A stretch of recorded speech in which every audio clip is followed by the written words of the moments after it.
大家好啊，歡迎嚟到現在就資料呢條 YouTube 頻道。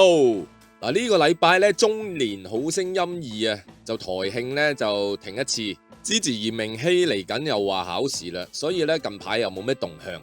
以前我唔睇娛樂新聞噶嘛，冇咩所謂，唔八卦。但係咧做咗現在就資料呢條 YouTube channel 嘅時候咧就成日囉囉攣啊，總言之咧冇啲新嘢刺激下咧，就覺得咧生活咧冇得調劑，好悶。我屋企人咧就冇睇《中年好聲音2》嘅，得我睇嘅啫。佢哋話咧，個個都唔識，感覺又好似好娘咁樣。跟住咧佢哋就喺個 WhatsApp group 嗰度咧 send 咗條 link 叫我睇咩咧？呢個亞洲超星團喎，嗰條 link 嘅標題就話咩咧？亞洲超星團。丁子朗跳唱啼笑姻緣，65名呢個練習生咧西裝碌亮相，為怕歌裏變咗心，有創意喎！啼笑姻緣可以跳唱嘅咩？仙杜拉嘅啼笑姻緣唔靚咩？呢啲環節係咪應該擺喺薛家燕嘅流行經典50年嗰度比較適合啲啊？我開頭咧都係類似咁嘅語氣咧覆我屋企人嘅 WhatsApp 群組噶，我屋企人咧就回應話睇埋段新聞先啦，薛家燕。咁我話睇下成段新聞啦，睇晒成段新聞咧，原來都係發現真係啼笑姻緣喎。不過咧就唔係仙杜拉嘅啼笑姻緣，係陳小春嘅啼笑姻緣。咁我即刻咧亦都翻去 YouTube 嗰度 search 下啼笑姻緣陳小春啦。咁其實之前都聽過嘅，好耐之前噶啦。咁而家再聽翻，咦喂，10幾20年前嗰首歌，而家聽翻都唔靚噶，都幾好聽噶原來。咁好彩啊，丁子朗冇同我組隊啫。如果唔係就唔係唱啼笑姻緣噶啦，搞呢個啼笑皆非啊，搞錯咗個啼笑姻緣。咁佢同邊幾個組隊呢？原來識嘅都係咁就係同呢個黃奕斌啊，同埋呢個歐柏豪。咁黃奕斌係乜水呢？就好似以前星夢嗰啲人嚟嘅，都幾靚仔下嘅。咁歐柏豪未聽過啦啩？唔通係周柏豪嘅細佬嗰啲咁嘅嘢？關事都唔同姓。咁歐柏豪呢，咁我上網 check 翻啦，原來呢，以前呢，佢係做嗰啲無線劇大太監裏邊呢，做個皇帝仔咁樣噶。哇！嗰陣時個樣 cute 到呢，不過大咗冇細個咁靚仔。咁另外仲有一個人呢，係比較熟悉啲嘅呢，就係冼靖峰啊。咁都係因為支持嚴明熙嘅關係，所以我就比較認識多啲啦。咁佢呢，就唔同丁子朗佢哋組隊嘅，佢同另外一啲人咁一樣呢，都係以全白色碌嘅西裝上陣化身呢個白馬王子，勁挫樣啦。亞洲超星團呢，就嚟緊11月25號開始做第一集啊！我知我啲屋企人諗咩嘅，因為呢，其實我就有一個強迫症怪癖嘅，咁一係就唔睇，或者一係就唔做啲嘢呢，一開始咗呢，就唔停得嘅。佢哋呢，梗係想導我睇第一集跟住呢，就欲罷不能啦。但係會唔會真係欲罷不能呢？我又想唔想睇第一集開始呢？最大嘅問題其實有個掙扎點就係冇咩女喎，好似係咪？超星團男團嚟喎，全部都係仔喎，65個人選唔知幾多個出嚟啦，係嘛？唔知會唔會好似咧 AKB48 咁樣咧，又係50幾個人噶嘛？AKB48 就唔同啦，咁全部都係女先啦，係嘛？啱我口味。而即係你講開 AKB48 咧，佢好似仲要係佢嗰啲成員咧就成日都加減嘅呢個團，我唔知點解。其實我冇咩留意嘅，因為咧最搞笑嘅就係佢哋都好似同今次咁樣啊，係嘛？着晒啲西裝咁樣啦，AKB48 就着晒校服咁樣啦，短裙格仔裙咁樣啊嘛，但係個樣都一樣噶啦，就好似今次我睇啲亞洲超星團嗰啲男團。即係嘅 promo 個個咧，即係都係一模一樣喎，認唔到嘅喎。即係當然啦，你丁子朗你睇慣睇熟梗係認得佢啦。其他嗰啲咧，我唔係好認得。就好似以前聽 AKB48咁樣咧，冇個女仔認得嘅喎，係個別咧，好似傳有一兩個咧話跟住走咗去拍 AV 啊嘛，咁嗰兩個你又特登想揾翻個樣嚟睇下嘅嚇，點解會突然間走去拍 AV 咧嚇？本身係女團啊嘛，咁即係講開 AKB48，即係講開又講嗰啲咁樣啦。原來咧呢一個即係 AKB48咧係健力士世界紀錄認證為世界上最多成員嘅流行組合嚟嘅喎。咁唔知道亞洲超星團咧到底係揾幾多個出嚟咧？而家有65個練習生啊嘛，會唔會西到好似 Mirror 咁愛12個咧？定還是唔係啦？呢65個咧全部都要。到時加減或者西減幾個啦咁打正呢個牌頭嚟到全部促銷咯，到時睇下啲廣告商或者啲節目乜嘢要邊個咪賣邊個咯，係咪咁樣做法呢？不過呢，睇埋段新聞落去呢，其實就開始呢令到我想睇呢個節目咧多咗啦多咗賣點啊！點解咧？首先就係睇到佢講有啲升級嘅評判或者係導師啲諸如此類嗰啲咁嘅嘢啦。有邊幾個咧就係有機 wing 嘅，哇機 wing 喎機喎，呢啲話以前細個嘅時候攞嚟笑嘅啫。咁你即係男仔咁梗係笑翻啲男仔噶啦，係咪？咁女仔愛嚟當女神咁拜噶嘛？咁佢咁靚仔，梗係唔中意佢噶，係咪？男仔女仔梗係中意啦。咁點解話佢基 wing 啊？係咪真係搞基個基咧？唔係，千祈唔好咁講一陣間又話我唔尊敬同誣衊佢。基係咩啊？肌肉個肌啊！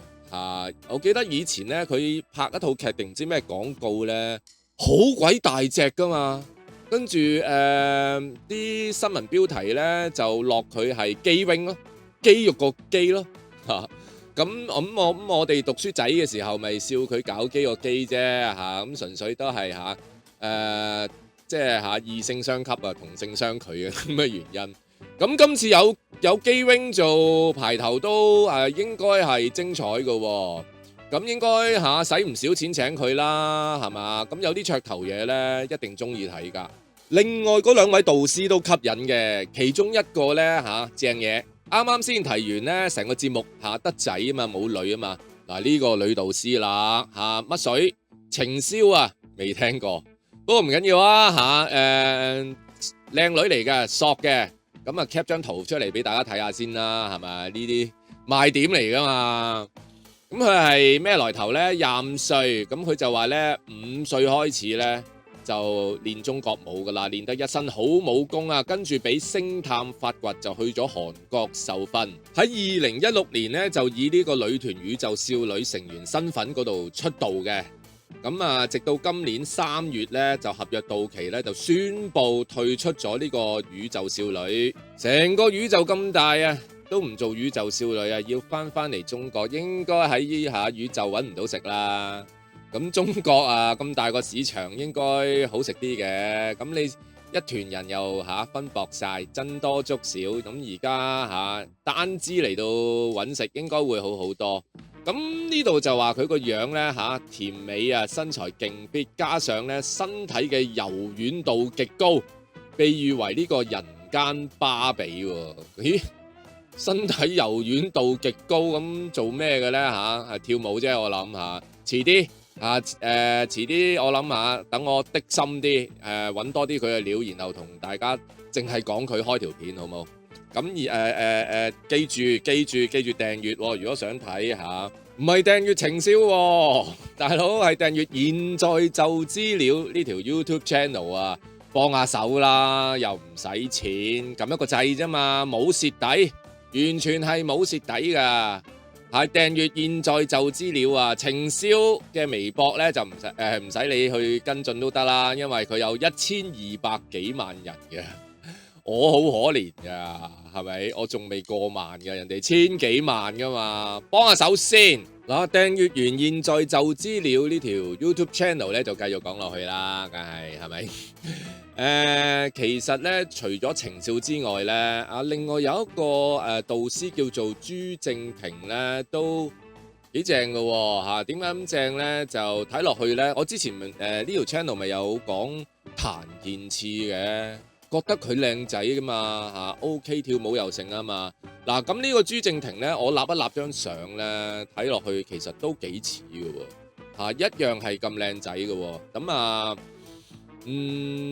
唔知其他嘅嘢啦嚇，對佢嘅印象亦都唔深唔識。不過咧係有好多嘢都係慢慢睇落去，你咪知多啲咯，唔睇咪唔知咯嚇。就係咁有趣，就好似《中年好聲音2》咁樣啦。講開又講，即係。你第一集唔睇都係唔識嗰班人㗎，睇睇下咧，你全部都開始咧，好似有感情咁啊！慢慢咧就中意下啲參賽者，然之後咧佢哋俾人摟嘅時候咧，你又唔捨得。咁唔知道下今次呢一個亞洲超星團會唔會一樣係有呢啲咁嘅感覺咧？講翻阿朱正廷先，又岔開咗。咁佢係27歲嘅導師嚟嘅，呢度話佢經驗豐富喎。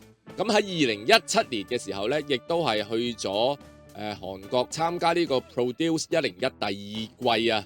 咁去到2018年咧，就翻內地嗰度咧，就有一個叫做偶像練習生咁而且咧仲喺嗰個節目裏邊咧得到第6名。最後咧就加入咗一個叫做 9% 嘅男團嗰度出道啊，跟住咧就同其他練習生再組成Next， 咁兼擔任埋隊長，話咁複雜嘅。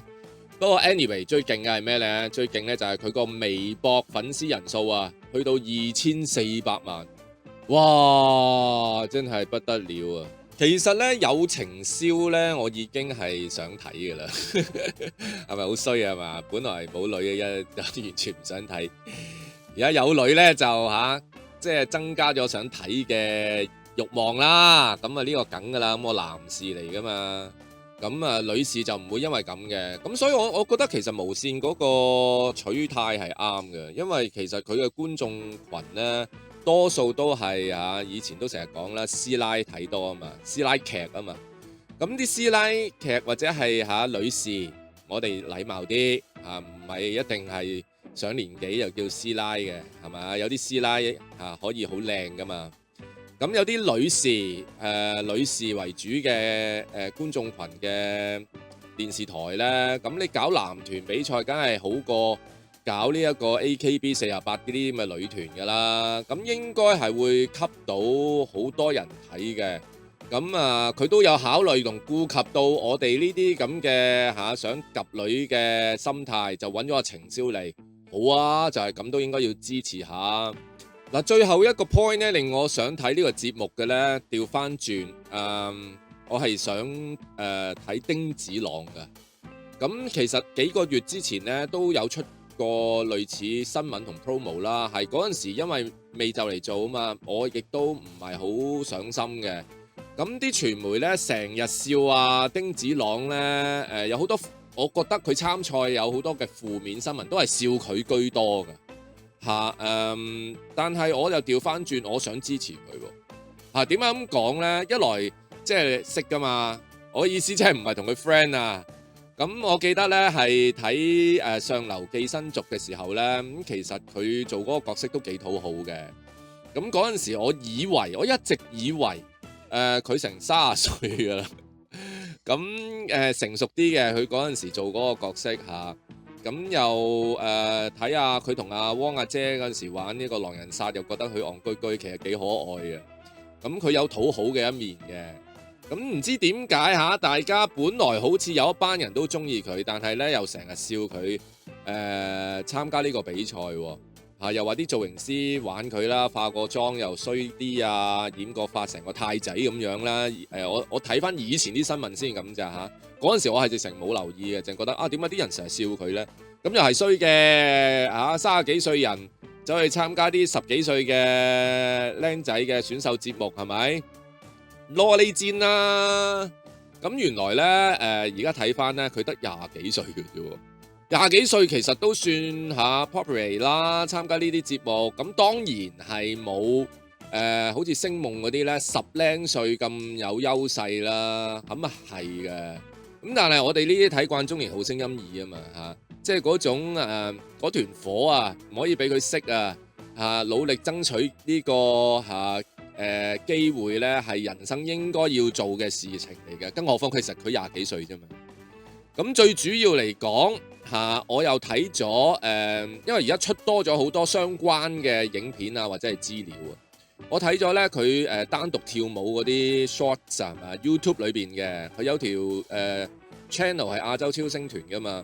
咁有好多唔同嘅跳舞即係嗰啲參賽者嘅跳舞啊，跳嗰段舞啊，係咪主題曲嘅舞啊？我唔記得啦嚇。咁我唔係睇咗好多個，其中一個係丁子朗同埋冼正風啦。咁佢仲跳得好過星夢嘅冼正風啦。冼正風後生咁多，咁我深信丁子朗咧其實係好用心機去做呢件事同係練習嘅。咁我覺得一個即係咁努力嘅人，點解要成日笑佢啫？點解唔可以俾啲支持佢啫？如果你係即係中意佢嘅，唔好笑佢啊嘛。咁當然啦，咁可能有一班人唔中意佢就笑下佢嘅。Anyway， 總言之咧，我反而覺得期待丁子朗咧嘅演出嘅。咁因為呢個節目咧，我睇翻新聞咧都係啲星級導師係期望咩啊？期望睇到啲參賽者蛻變啊嘛。可能大家以為睇慣咗嘅丁子朗戇居居。咁今次嗰個節目裏邊佢有進步，睇住佢蛻變，咁唔係一件好開心、好正面嘅事咩？嗱，如果咧有同我一樣支持丁子朗嘅聽眾咧，咁就真係要按讚、按分享、按訂閱、按埋訂閱隔離嘅鐘仔啦，繼續順便支持埋現在就資料呢條 YouTube Channel。今日分享到呢度為止，多謝大家，下條片見。